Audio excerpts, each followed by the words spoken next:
Hello my dear students, welcome to my YouTube channel Seema Hindi hub. Seema Hindi hub में एक बार फिर से आप सभी का तहे दिल से हार्दिक स्वागत है।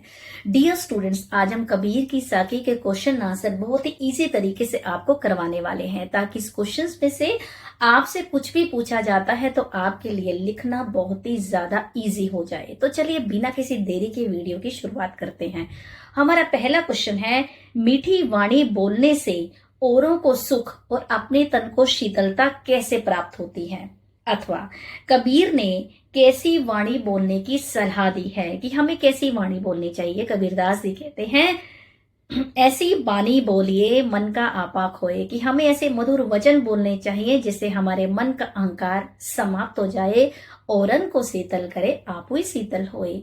कि मीठी वाणी बोलने से खुद को तो शीतलता मिलती ही है, सामने वाला भी सुख का आनंद प्राप्त करता है। तो इस तरीके से आप क्वेश्चंस को अपनी लैंग्वेज में भी लिख सकते हैं। तो चलिए आंसर की तरफ बढ़ते हैं। कबीरदास जी कहते हैं कि मनुष्य को हमेशा मधुर वचन बोलने चाहिए।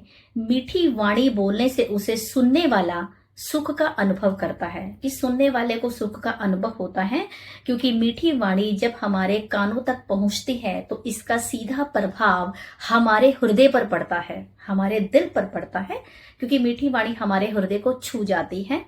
इसके विपरीत किसी के द्वारा कहे गए कड़वे वचन तीर की भांति हमें चुभने लगते हैं। हमारे साथ कोई गलत बोलता है, अपशब्द बोलता है, तो हमें बहुत ही ज्यादा बुरा लगता है। जब हम मीठे वचनों का प्रयोग करते हैं तो हमारा अहंकार अपने आप नष्ट हो जाता है, और अहंकार के नष्ट हो जाने पर हमें शीतलता प्राप्त होती है। इस प्रकार मीठी वाणी बोलने से न केवल दूसरों को हम सुख प्राप्त करवाते हैं, अपितु खुद भी हम शीतलता का अनुभव करते हैं। तो इस तरीके से इंसान को हमेशा मीठे वचनों का प्रयोग करना चाहिए। हमें कभी भी किसी के भी साथ कटु वचनों का प्रयोग नहीं करना चाहिए।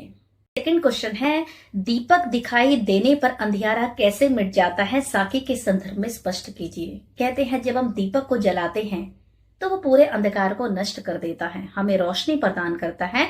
उसी प्रकार जब हमें हमारे हृदय में ज्ञान का दीपक जलता है तो हमारा अज्ञानता रूपी अंधकार अपने आप नष्ट हो जाता है। तो चलिए आंसर की तरफ बढ़ते हैं। कबीरदास जी के अनुसार जिस प्रकार दीपक के जलने पर अंधियारा अपने आप दूर हो जाता है, उसी प्रकार हृदय में ज्ञान रूपी दीपक के जलने से अज्ञान रूपी अंधकार अपने आप दूर हो जाता है। जब तक मनुष्य में अज्ञान रहता है, जब तक मनुष्य में अज्ञान रहता है, तब तक उसके अंदर अहंकार रहता है, और बुरे अवगुण भी, जो अवगुण होते हैं, जो बुरे गुण होते हैं, वो भी उसके अंदर विद्यमान रहते हैं।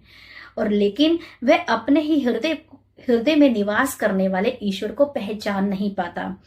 अज्ञानी मनुष्य अपने आप में डूबा रहता है, कि जिसके पास ज्ञान नहीं होता उसमें अहंकार होता है, और अहंकारी व्यक्ति को अपने अंदर कभी भी ईश्वर नजर नहीं आता। लेकिन जैसे उसके हृदय में ज्ञान रूपी दीपक जलता है तो उसका हृदय प्रकाशित हो उठता है।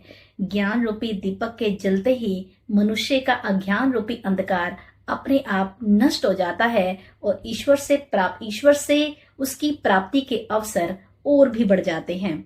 ज्ञान के दीपक के जलने पर मनुष्य ईश्वर प्राप्ति के मार्ग पर चल पड़ता है, और ईश्वर को पाने का रास्ता उसके लिए सुगम हो जाता है, सरल हो जाता है। तो ये था हमारा सेकंड क्वेश्चन।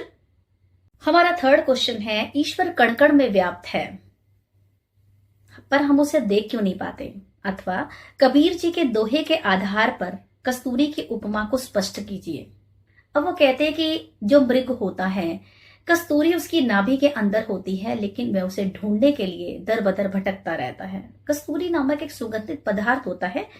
हिरन को उसकी सुगंध का एहसास तो होता है, लेकिन उसे यह नहीं पता चलता कि ये जो सुगंध है उसकी अपनी नाभि में विद्यमान है। वो सुगंध को ढूंढने के लिए जंगल में दर बदर भटकता रहता है। उसी तरह ईश्वर हमारे हृदय के अंदर है, और हमें उन्हें बाहर ढूंढने की जरूरत नहीं है। तो चलिए आंसर पढ़ते हैं। कबीरदास जी का मानना है कि निर्गुण ब्रह्म कण कण में समाया है, कि ईश्वर जो है वो कण कण में समाये हैं, किंतु अपनी अज्ञानता के कारण हम उन्हें देख नहीं पाते, क्योंकि हम अहंकार में डूबे रहते हैं और हमें ईश्वर कभी नजर ही नहीं आता। जिस प्रकार कस्तूरी नामक हिरन की अपनी नाभि में होता है, लेकिन वो उसे जंगल में दर बदर ढूंढता रहता है, उसके लिए भटकता रहता है, उसी प्रकार मनुष्य को अपने हृदय में छिपे हुए ईश्वर को अपनी अज्ञानता के कारण वह उसे पहचान नहीं पाता कि ईश्वर जो है वह हम लोगों के हृदय में विद्यमान है। लेकिन अज्ञानता के कारण इंसान जो है ईश्वर को बाहर खोजने की कोशिश करता है, लेकिन ईश्वर जो है वह मनुष्य के हृदय में विद्यमान है। वह ईश्वर को धर्म के अन्य साधनों जैसे मंदिर, मस्जिद, गिरजाघर, गुरुद्वारा आदि में व्यर्थ ढूंढता है। कि इनसे कबीरदास जी कहते कि इंसान जो है ईश्वर को खोजने के लिए मंदिर जाता है, गुरुद्वारे जाता है, गिरजाघर जाता है, जबकि ईश्वर जो है उसके अपने हृदय में विद्यमान है। कबीरदास जी का मत है कि कण कण में छिपे परमात्मा को देखने के लिए ज्ञान का होना अति आवश्यक है। कि अगर आप ईश्वर को पाना चाहते हैं तो आपके अंदर ज्ञान का होना बहुत ज्यादा जरूरी है। और जब आप ज्ञान का रास्ता अपनाते हैं तो ईश्वर से मिलने के आसार जो होते हैं वह बहुत ही आसानी से ईश्वर प्राप्ति के अवसर हमें मिल जाते हैं। तो इसीलिए कहते हैं कि ईश्वर को बाहर खोजने की जरूरत नहीं है, ईश्वर हमारे हृदय के अंदर ही विद्यमान है। हमारा नेक्स्ट क्वेश्चन है, संसार में सुखी व्यक्ति कौन है और दुखी कौन है? यहाँ सोना और जागना किसके प्रतीक हैं? इसका प्रयोग कहाँ और क्यों किया गया है? कबीरदास जी कहते कि जो इंसान सांसारिक सुख साधनों में खोया हुआ है, जिसका काम है खाना पीना और सोना, वह व्यक्ति अपने आप को बड़ा सुखी मानता है। लेकिन दुखी व्यक्ति कौन है? जो ईश्वर की प्राप्ति के लिए प्रयत्न तो कर रहा है, लेकिन उसे ईश्वर प्राप्ति अभी हुई नहीं है, वो बहुत ज्यादा दुखी है। तो चलिए आंसर की तरफ बढ़ते हैं। कबीरदास के अनुसार जो व्यक्ति केवल सांसारिक सुखों में डूबा रहता है, जिसके जीवन का उद्देश्य केवल खाना पीना और सोना है, वही व्यक्ति सुखी है। इसके विपरीत जो व्यक्ति संसार की नश्वरता को देखकर ईश्वर की प्राप्ति के लिए रोता है, वो तो बहुत दुखी है। कि जो ईश्वर को पाने का प्रयास कर रहा है उसको कष्ट मिले जा रहे हैं और उन कष्टों के कारण वह बहुत ज्यादा दुखी हो जाता है। यहां सोना शब्द सांसारिक साधनों में डूबने का प्रतीक है और जागना शब्द ज्ञान होने का प्रतीक है। कि सोना सांसारिक सुख साधनों में सोया हुआ है और जागना ज्ञान प्राप्ति के लिए प्रयास कर रहा है, अर्थात जाग रहा है। इन शब्दों का प्रयोग कवि ने यह बताने के लिए किया है कि मूर्ख व्यक्ति अपना पूरा जीवन यूं ही निश्चिंत रहकर नष्ट कर देता है, और दूसरी ओर ज्ञानी व्यक्ति जानता है कि ये संसार नश्वर है। नश्वर का मतलब होता है एक दिन नष्ट हो जाएगा। वह व्यक्ति ईश्वर की प्राप्ति के लिए प्रयत्न करता रहता है और दुखी रहता है। वह चाहता है कि मनुष्य भौतिक सुखों को त्याग कर ईश्वर की प्राप्ति के लिए अग्रसर हो। वो दुखी क्यों रहता है? वो दुखी इसलिए रहता है कि सांसारिक व्यक्ति जाग रहा है, सो रहा है और जागने और सोने का काम करता है और उसको लगता है कि यही सांसारिक सुख है, लेकिन ये सांसारिक सुख नहीं है। असली सुख है ईश्वर को प्राप्त करना, ईश्वर की बंदगी करना और ईश्वर के हर काम में अपनी पूरी भूमिका निभाना। वो होता है सांसारिक सुख। वो सांसारिक सुख व्यक्ति इसे मान रहा है कि सांसारिक सुख है, लेकिन सांसारिक सुख नहीं है। असली सुख है ईश्वर की प्राप्ति में लगे रहना और उसकी बंदगी करना। वह चाहता है कि मनुष्य भौतिक सुखों को त्याग कर ईश्वर प्राप्ति की ओर लगे। वो चाहता है, जो ईश्वर के मार्ग पर लगा हुआ है, वो चाहता है कि हर इंसान सांसारिक सुख को छोड़कर जो भी सुख सुविधाएं वो संसार से ले रहा है उसको छोड़कर ईश्वर की प्राप्ति के लिए प्रयास करे, तभी वो सच्चे अर्थों में सुख प्राप्त कर पाएगा। तो ये थे हमारा आंसर। निंदक को निकट रखने का परामर्श कबीर जी क्यों देते हैं, या कबीर के विचार से निंदक को निकट रखने के क्या क्या लाभ हैं? कबीर जी का मानना है कि जो व्यक्ति हमारी निंदा करता है, निंदक नेड़ा राखिए, जो व्यक्ति हमारी निंदा करता है, हमारी चुगली करता है, उसे तो हमें अपने पास रखना चाहिए और अगर संभव हो तो अपने आंगन में कुटिया बनाकर दे देनी चाहिए। क्यों? क्योंकि वो बिना साबुन और पानी के ही हमारे स्वभाव को निर्मल बना देता है, हमारे अवगुणों को बताता रहता है, जिससे हमारे अवगुण जो हैं, हम अपने अवगुणों को जान जाते हैं और हम उन अवगुणों को मिटाकर, अपने बुरी आदतों को मिटाकर हम अच्छी आदतों की तरह अग्रसर हो सकते हैं। हमारे अवगुण पूरी तरीके से नष्ट हो जाते हैं।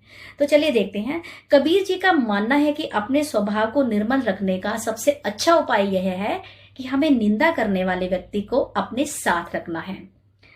निंदा करने वाले को अपने घर में आसपास रखना चाहिए। ऐसा करने से हमारा स्वभाव अपने आप ही निर्मल हो जाएगा, क्योंकि निंदा करने वाला व्यक्ति हमारे जब गलत कार्यों की निंदा करेगा तो हम उसको सुधारने का प्रयास अपने आप करने लग जाएंगे। कहते हैं ना, इंसान को अपने अंदर बुराई नजर नहीं आती कोई भी, लेकिन जब सामने वाला उसे उसकी बुराई बताएगा तो ऑब्वियस है वो उसमें सुधार करने की पूरी कोशिश करेगा। उसी प्रकार निंदा करने वाले व्यक्ति के पास रहने पर हम धीरे धीरे अपने स्वभाव को बिल्कुल निर्मल कर लेंगे। इस तरह उसके द्वारा बताए गए अपने अवगुणों को दूर करके हम अपने स्वभाव को निर्मल बनाने में कामयाब हो जाएंगे। कि अगर कोई व्यक्ति हमारे अवगुणों को बताता है तो हमें जो है इस बात का बुरा नहीं मानना चाहिए, बल्कि उससे सारी बातें पूछकर हमें अपने स्वभाव को निर्मल बना लेना चाहिए। हमें अपनी बुरी आदतों को छोड़कर अच्छे रास्ते पर चलने की कोशिश करनी चाहिए। क्वेश्चन की तरफ बढ़ते हैं। एक अशीर पीव का पढ़े सो पंडित होए, इस पंक्ति के द्वारा कबीर जी क्या कहना चाहते हैं? क्योंकि इस लेसन के कवि हैं कबीर जी, तो कबीर जी क्या कह रहा? पोथी पढ़ पढ़ जग मुआ, पंडित भया ना कोय। आगे है, एक अशीर पीव का पढ़े सो पंडित होए।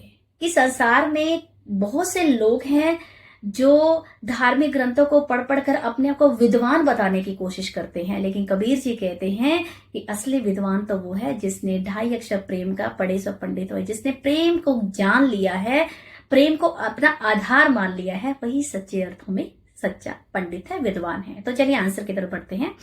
इस पंक्ति के द्वारा कवि स्पष्ट करना चाहते हैं कि जो व्यक्ति अपने प्रिय परमात्मा के प्रेम का अक्षर पढ़ लेता है वही ज्ञानवान है। कि जिसको प्रेम को जो व्यक्ति जान गया है, वही ईश्वर से प्रेम करने लगा है, वही प्रेम का सच्चा मतलब समझ सकता है। कुछ लोग बड़े बड़े धर्म ग्रंथों को पढ़कर अपने आप को विद्वान और ज्ञानवान बताने का दावा करते हैं। कबीर जी का मत है कि वेदों, पुराणों और उपनिषदों आदि को पढ़ने से कोई लाभ नहीं है। कि आपने वेद पढ़ लिए, आपने ग्रंथ पढ़ लिए, आप ज्ञानवान बन गए, उस ज्ञान का कोई फायदा नहीं है, इनको पढ़ना व्यर्थ है। इसके विपरीत जो व्यक्ति ईश्वर प्रेम के मार्ग को अपनाकर उसमें डूब जाता है, वही व्यक्ति सच्चे अर्थों में ज्ञानवान है। कि ज्ञान उसे है जिसने ईश्वर के प्रेम को पढ़ लिया है, जिसने ईश्वर के प्रेम को जान लिया है, वही सच्चे अर्थों में विद्वान है। कबीर के उद्धृत साखियों की भाषा की विशेषता स्पष्ट कीजिए। इन्होंने संदूकड़ी भाषा का प्रयोग किया है। अगर हम बात करें, इन्होंने पूर्वी हिंदी, अवधी और खड़ी बोली आदि भाषाओं का भी प्रयोग किया है और सामान्य लोक व्यवहार की शिक्षा भी दी है। तो चलिए आंसर की तरफ बढ़ते हैं। कबीर द्वारा रचित इन साखियों की भाषा संदूकड़ी भाषा है। इसमें अवधी, ब्रज, खड़ी बोली, पूर्वी हिंदी तक पंजाबी के शब्दों का सुंदर प्रयोग इन्होंने किया है। कहीं कहीं इन्होंने पारिभाषिक शब्दावली का भी प्रयोग किया है, किंतु अधिकांश भाषाओं साखियों में प्राय बोलचाल की भाषा का प्रयोग किया है। और इन साखियों में कबीरदास जी ने सामान्य भाषा में लोक व्यवहार की शिक्षा दी है। लोक व्यवहार की शिक्षा कैसे? जैसे वो लोगों को कहते हैं, ऐसी बानी बोलिए मन का आपा खोए, औरन को शीतल करे आप ही शीतल होए। ये इंसान को हमेशा मीठी वाणी बोलनी चाहिए, क्योंकि मीठी वाणी बोलने से हमारे अंदर का अहंकार अपने आप समाप्त हो जाता है। मीठी वाणी बोलने से खुद को तो सुख मिलता ही है, लेकिन सामने वाले को भी शीतलता प्रदान होती है, प्राप्त होती है। तो हमें इंसान को हमेशा मीठे शब्दों का प्रयोग करना चाहिए। इसके विपरीत यदि वो कड़वे शब्दों का प्रयोग करता है तो कड़वे शब्द इंसान को के दिल में कांटे की तरह चुभने लग जाते हैं। तो कोशिश ये करें कि अपनी वाणी से किसी को भी दुख ना दें और हमेशा मीठे वचनों का प्रयोग करें। हमारा नेक्स्ट क्वेश्चन है, निम्नलिखित का भाव स्पष्ट कीजिए। विरह भुजंग तन बहे मंत्र ना लागे कोई। कबीरदास जी कहते हैं कि विरह रूपी सर्प जो है शरीर रूपी बिल में घुसकर बैठा है, शरीर रूपी बिल में घुसकर बैठा है, उस पर किसी भी तंत्र का कोई प्रभाव नहीं पड़ रहा। तो चलिए आंसर की तरफ बढ़ते हैं। कबीरदास जी कहते हैं कि जब विरह रूपी सर्प शरीर में बैठ जाता है तो विरही व्यक्ति हमेशा तड़पता रहता है। विरह का मतलब होता है अलग होने का भाव, कि जब ईश्वर की प्राप्ति में वो असफल हो जाता है, ईश्वर को पाने की प्रयास तो करता है लेकिन उसे सफलता नहीं मिल पाती, तो वो कहते हैं कि विरही व्यक्ति हमेशा तड़पता रहता है, उस पर किसी भी प्रकार के मंत्र का कोई प्रभाव नहीं पड़ता। जब आत्मा अपने प्रिय परमात्मा की विरह में तड़पती है तो वह केवल अपने प्रिय परमात्मा के दर्शनों को पाकर ही शांत होती है। कि विरही व्यक्ति जब ईश्वर को प्राप्ति के लिए तड़पता है, तो जब तक उसे ईश्वर दर्शन नहीं देते, वो विरही व्यक्ति जो होता है हमेशा तड़पता रहता है, और जैसे ईश्वर उसे दर्शन देते हैं तो उसकी तड़प अपने आप शांत हो जाती है। विरह रूपी सर्प जो है वह कहते हैं कि वह आत्मा को तब तक तड़पाता है जब तक कि उसे परमात्मा के दर्शन नहीं हो पाते, कि जब तक उसे परमात्मा के दर्शन नहीं होते वह व्यक्ति उसी प्रकार हमेशा तड़पता रहता है।